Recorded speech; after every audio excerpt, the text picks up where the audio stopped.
Hello friends, अभी हम पढ़ रहे हैं चैप्टर 6 एल्जेब्रिक एक्सप्रेशंस है।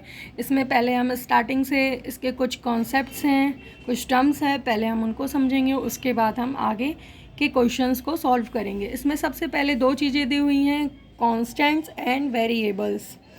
इसमें हम पढ़ेंगे कॉन्स्टेंट्स क्या होते हैं, वेरिएबल्स क्या होते हैं। सबसे पहले कॉन्स्टेंट में a symbol having a fixed numerical value is called a constant. मतलब एक ऐसा सिंबल जिसकी फिक्स्ड न्यूमेरिकल वैल्यू होगी कोई, उसे हम कांस्टेंट कहते हैं। नेक्स्ट है वेरिएबल। वेरिएबल क्या है? A symbol which takes various numerical values is known as a variable.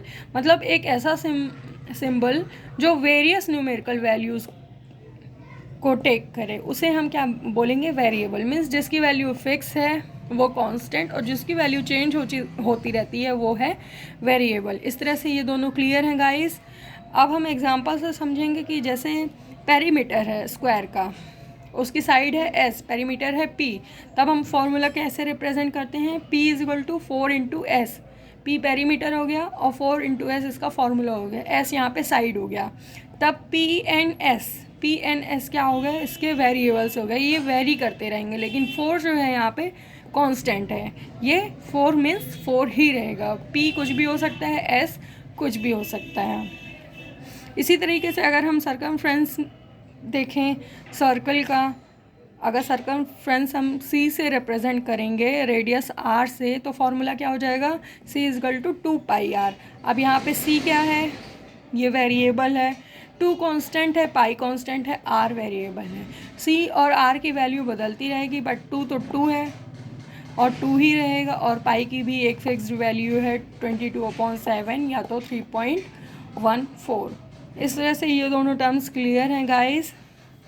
Next हम पढ़ रहे हैं एल्जेब्रिक एक्सप्रेशंस।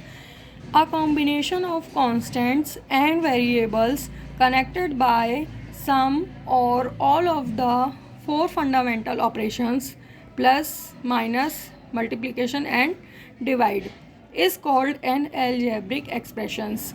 मीन्स कॉन्स्टेंट्स का और वेरिएबल्स का कॉम्बिनेशन जो कि आपस में एक दूसरे से कनेक्टेड हो, कोई भी फंडामेंटल ऑपरेशन से, एक हो, दो हो, तीन हो या चारों हो, कुछ भी, तब ऐसे एक्सप्रेशन को हम एल्जेब्रिक एक्सप्रेशन कहेंगे।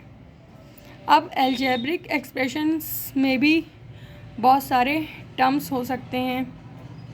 यहाँ पे एक एग्जांपल से हम समझेंगे, जैसे 5 - 3x प्लस 4x² y। ये क्या है? एक एल्जेब्रिक एक्सप्रेशंस है। इसमें 3 टर्म्स हैं, जिसका नाम है, एक 5 हो गया, -3x हो गया और 4x² y हो गया। इसमें 3 टर्म्स हो गए और 2 ऑपरेशन है, एक सब्ट्रैक्शन है और एक एडिशन है, और इस पूरे को मिला के हम कह देते हैं एल्जेब्रिक एक्सप्रेशंस। अब हम नेक्स्ट पढ़ेंगे various types of algebraic expressions. सबसे पहला है इसमें monomials. N algebraic expression which contains only one term is called a monomials. Means एक ऐसा एल्जेब्रिक एक्सप्रेशंस जिसमें केवल एक ही टर्म हो, वो है मोनोमियल्स। जैसे कि 5x है, 2xy है, -3a² b है, इसमें सिर्फ एक ही टर्म है। मीन्स इसमें कोई ऑपरेशन एक्स्ट्रा नहीं हो रहा है परफॉर्म। सेकेंड आता है बायोनॉमियल। बायोनॉमियल्स क्या होते हैं? N algebraic expressions containing 2 terms is called binomial. एक ऐसा एल्जेब्रिक एक्सप्रेशन जिसमें 2 टर्म्स होते हैं, उसको हम क्या कहेंगे? बायोनॉमियल। जैसे कि है 2a + 3b, 8 - 3x। इस तरह से 2 टर्म्स इसमें हो रहे हैं, इसलिए हम इसे कह रहे हैं बायोनॉमियल। अब नेक्स्ट आता है ट्राइनोमियल्स। जैसा कि नाम से ही पता है हमें, मीन्स एक ऐसा एक्सप्रेशन जिसमें 3 टर्म्स होंगे, उसको हम क्या कहेंगे? ट्राइनोमियल्स।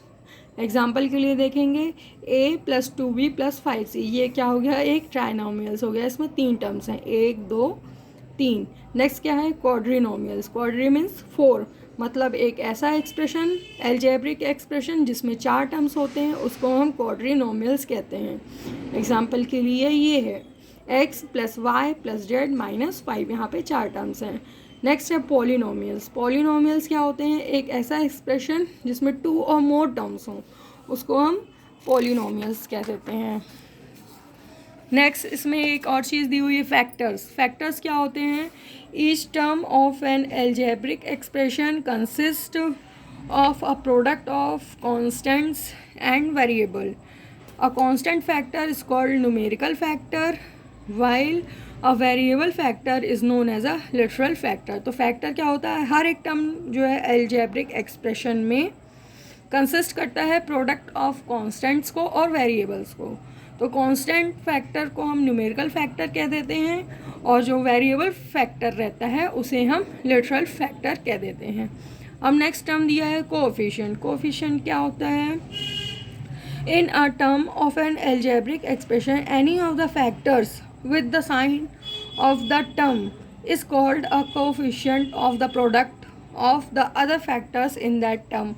मीन्स अगर एक टर्म है, इसमें एग्जांपल से हम समझेंगे. जैसा पहला एग्जांपल दिया हुआ है 5xy, तो इसमें x का कोफिशिएंट हो गया 5y और y का कोफिशिएंट हो गया 5x. ये दिया हुआ है 5xy. अब अगर इसमें हमसे पूछा जाता है कि x का कोफिशिएंट क्या है, तो 5y है यहाँ पे x का, और अगर y का पूछा जाता है तो वो हो जाएगा 5x. इसी तरह से हम इसे कर सकते हैं. इसमें एक दो एग्जांपल्स और भी दिए हुए हैं, जैसा कि यहाँ पे -6